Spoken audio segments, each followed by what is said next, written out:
Good afternoon. Oh, hey, I'm gonna make a quick video here, and then we'll be on our way. Okay? Let's see. I just wanted to talk about a couple things. What's that? Spring has sprung. Yes, it has. It has indeed. And it is around, I don't even know the date, Deb. The 19th of May. And I wanted to just take a quick walk through. I started in my last video to do that the other day, and it started raining, so I didn't say anything. But I wanted to get a quick walk through then, and I promised that I'd go in more detail afterwards. And so I wanted to talk to you about this tree. This is my Peter's honey tree, which was in other videos. And I did a series on pruning. And if you wanted to refer back to those videos to see the content of them, it was radical pruning. And I explained all of that in my sequence of videos, which took place over 2.5 years. And I explained everything that I could in those videos, so I'm not going to reiterate or revisit those principles or concepts. But I would just like you to, if you haven't seen the videos, to review the videos if you have, or to look at them if you haven't. And you will see the results in those videos. And this is a final result, so you might want to add this to that series, because here I have a good amount of Breba. And I talk about that in those videos, which of course are the figs that form on last year's wood.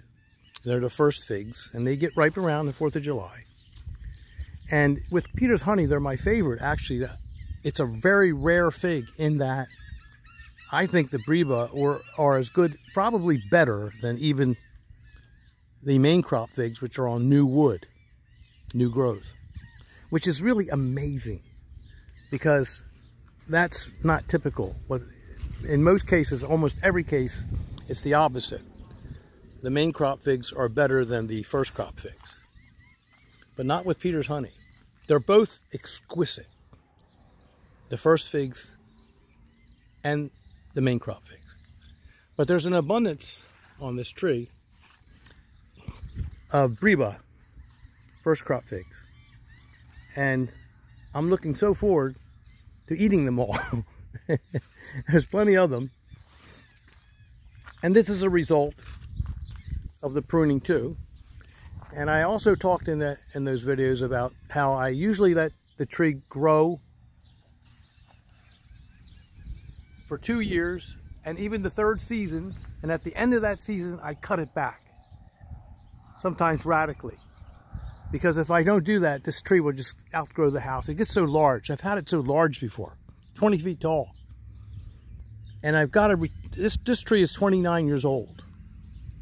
And those trunks aren't 29 years old because I've cut it back, and, you know, I've really radical pruned it at times. And then I let them grow, and then when they get too big and I'll cut them back all the way to the ground and let new ones start up, like those down there that you can see at the base of the tree. So it's just it's a process that has developed over the years. And you might wonder, well, wait a minute, why do you still have the net on here? Well, I never bothered to take the net off. And this is the first time I visited this property for a while. And I never bothered to take the net off. And you can see the new growth breaking through the net, which is fine, because I don't care. I will leave this net on here, and it will help form a barrier against the birds. And then I'll place another net over the new growth. Now, there's some Breba that popped through. Okay. I'll put a new net, another net later in the season, over the new growth here, which is going to form little figlets soon.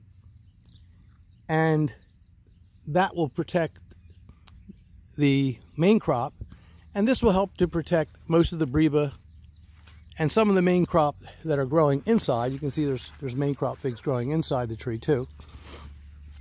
And it will help form a barrier, because the birds can be quite ruthless here in this 7B property that I own. So the more nets, the better, to put it simple. I don't mind just letting it grow that way. And I'll remove it at the end of this season. I'll probably cut all these branches back and then remove it, and give it a good hard pruning at that time. There's other varieties here, Ronde Bordeaux, that are started up, and Sultane, and they survived the winter, and I wanted to talk about that. I wanted to talk about winter hardiness. And I have talked about it before, briefly, but I want to go into more detail. This is an Adriatic that came from the mountains of Italy, near Teramo, near Mount Susi, I believe it was Grandi, I believe, where my uncle used to live. Sasso, Gran Sasso, and it's finally coming to me. And it's a wonderful tasting fig. I love this fig. And characteristic to this particular variety, there's no breba, but you can see that the new growth is quite vigorous, and I know that I'm going to have some wonderful figs, which I will later share with you in the middle of this season. And over here we have, this is a Celeste tree, a special Celeste tree. It's a special variant, and there are no breba. If there were, they fall off. We talked about this in other videos. Very rarely one comes to fruition, but the new growth is here everywhere, and I expect a good crop for a little tree like this. And maybe I'll talk about this in another time. But this was my father's tree that I had bought from him about 30 years ago for Father's Day, and it's an amazing variety, just amazing. This is Excel. I've talked about it. You can see this tree in its glory in another video called Oldies But Goodies. If you want to look that video up, before I drastically pruned it back, which I have to do in order to contain my trees. They grow very, very vigorously, as you can see. And these are all breba on XL. It's an Iracondite fig, one of the first figs ever humanly hybrid.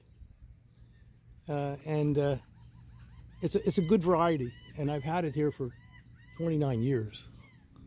And it's just never failed me. And again, if you want to see this fig in all of its glory, one year when it was in that growth cycle where I let it grow for 2 years before I cut it back on the third, Oldies But Goodies. It's a wonderful fig. And the main crop fig is delicious, and so is the first crop fig on last year's wood. And this is just what we called many, many years ago, this was going back also 29 years, when it first came out, we called it Hardy Chicago. Now I notice a lot of people call it Chicago Hardy or something, but I prefer to still stay with the old way that we used to call it, Hardy Chicago. Maybe some still do. Who cares? Potato, potato, I don't really care. But it is a Mount Etna type, and I featured it before.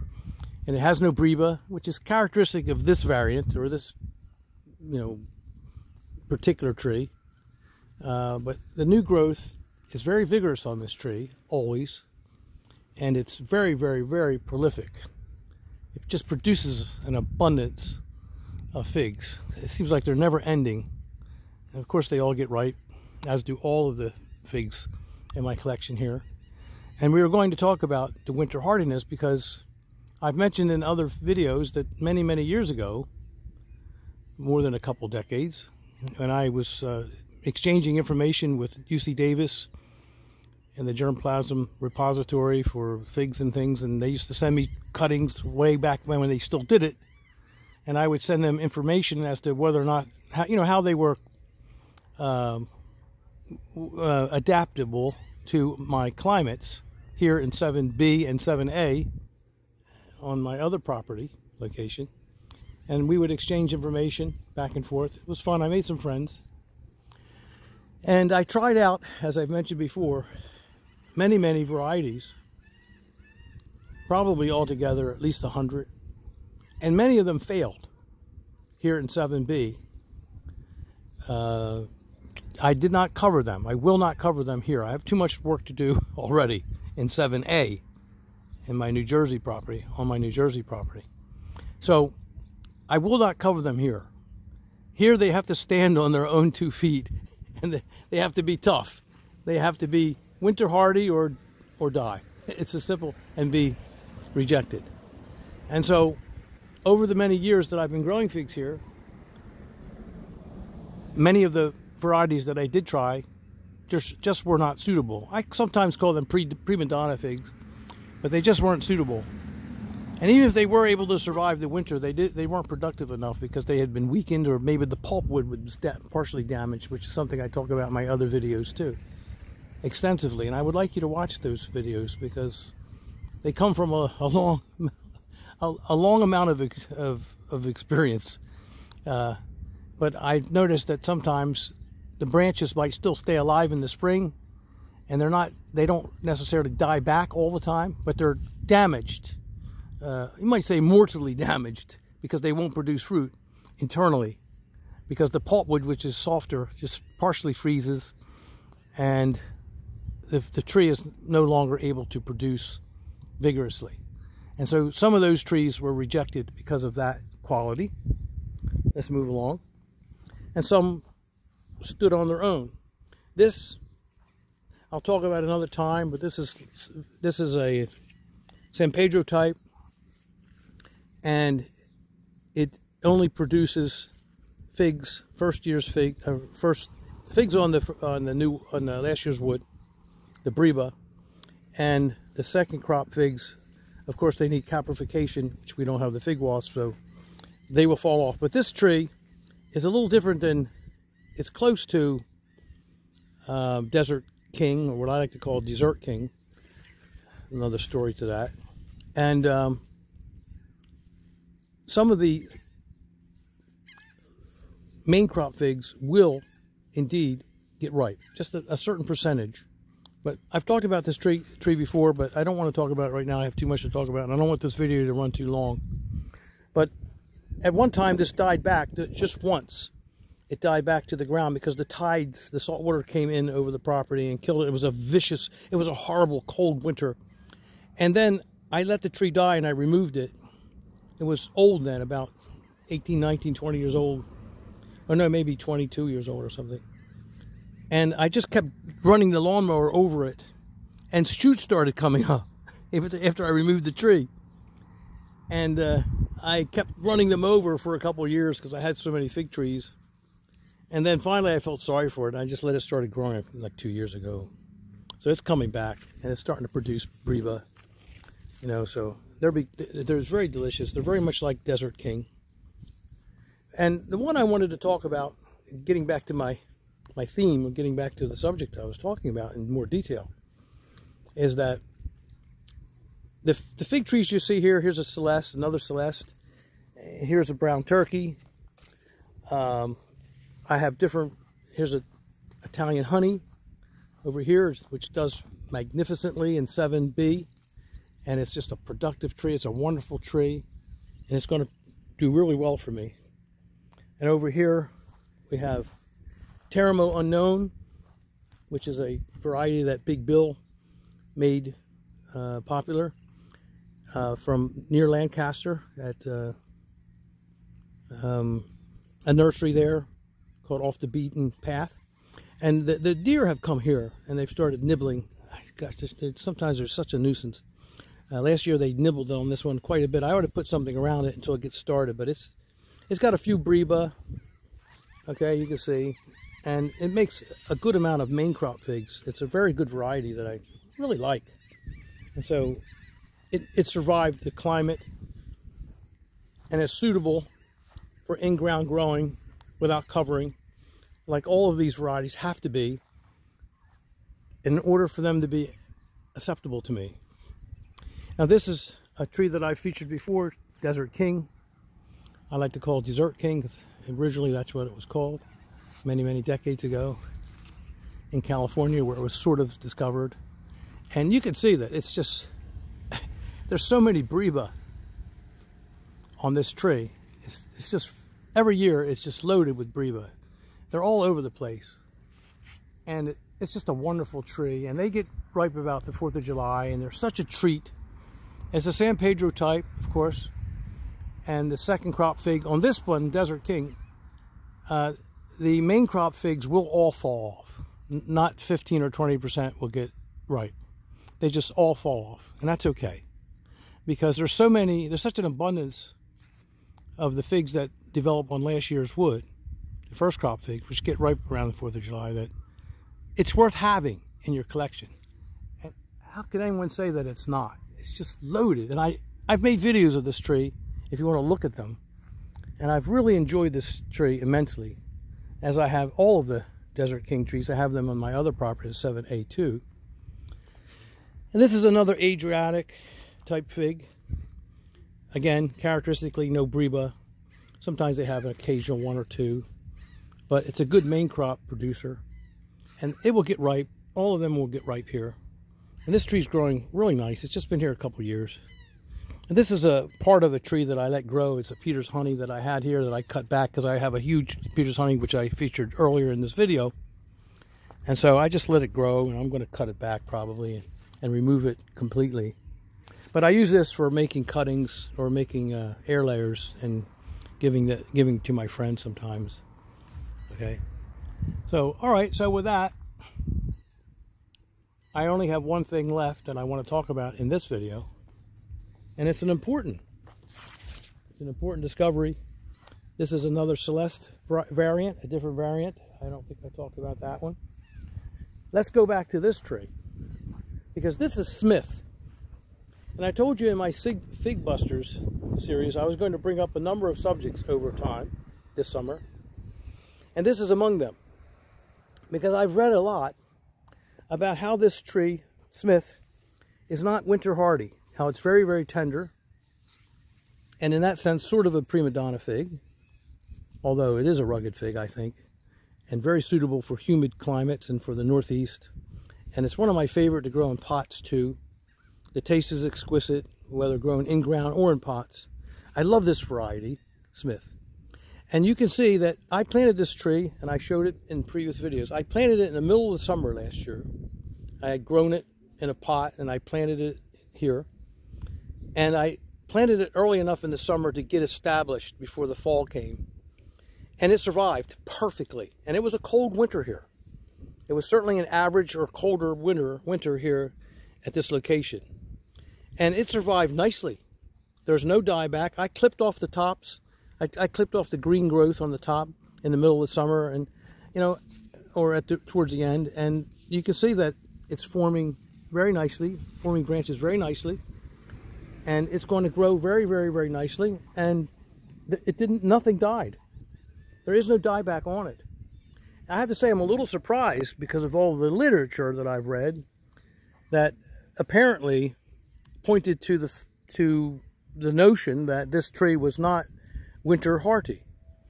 And maybe it isn't for some people, but for me in 7B, I just want you to know, Smith is indeed a standalone variety that I don't have to cover, and I'm looking forward to growing here very, very much. And I started some cuttings in another one of my videos this year from another location. I started some cuttings of Smith, and I brought them here, and I'm going to be planting those in the ground here, and I'm excited about it because I love, love, love, love, love, love, love Smith. And you will see, like, a lot of my videos, if you want to see more about Smith, it's in my videos, that particular variety. There's plenty of videos where I exhibit all of the wonderful, wonderful qualities of this fig variety. I truly love it. Smith. And it's growing on its own, unprotected, and it was very cold in 7B. So for anyone who wants to give it a try, I would give it a try if you like Smith, or look into it, do a little studying, do a little research. You will find that it's a wonderful, wonderful variety. And if you're in 7B or warmer, give it a try. I'm looking forward to it. I'm going to plant 3 or 4 of these around here. I don't have much room. I'm going to have to make room. I don't want to have too many trees. Sometimes Debbie gets after me. You could understand why. And she's constantly asking me to cut back on the trees, but it's hard to do. But in my collection here, if you don't see certain varieties, it's mostly because they're just not suitable for in-ground growing. And I never tried Smith before, but I did now. And I'm very, very happy to say that it passed the test. If it survived last winter, which was colder than a typical winter here, I believe it's going to survive, especially when it grows older, because they're even more resilient to the cold as they grow older and the wood gets thicker. I talk about that in previous videos too, what the reason is for that. But I'm very encouraged by it. Smith. So Fig Busters. It's not as tender as you might read. Give it a chance. Put it in the ground where fig trees seem to grow the best, and the figs are more flavorful and more exquisite. And remember, always try to plant trees that give you a good crop of Breba, if you can, in your collection, because there's never a better time to taste an exquisite fig in the Northeast, especially, than in the middle of the summer, right around the 4th of July, when the nights are hot, when the days are sunny and dry and hot. That's the best time. It's the most exquisite time to eat a tree-ripened fig. There is no better time, not in these parts. If you don't live in California or Arizona or places like that, if you're like me, and you're condemned to live in the Northeast, make sure you have trees in your collection, especially your in-ground collection, where they produce a lot of Breba, because they will ripen at the best time of the year, the best time of the summer, and produce the greatest results for you. If you want exquisite tasting figs, make sure you have a fig tree that has plenty of Breba and that ripens its main crop figs earlier too. And we've talked about that in many of my videos. So with that, I hope you enjoyed this visit. Thank you for visiting. Thank you for subscribing. Thank you for your loyalty. I've had fun. I've got lots of other videos I want to make on different subjects. I intend to do so this summer. I'm having the time of my life, and you're helping me have the time of my life, and so thank you for that. I enjoy the exchange of information.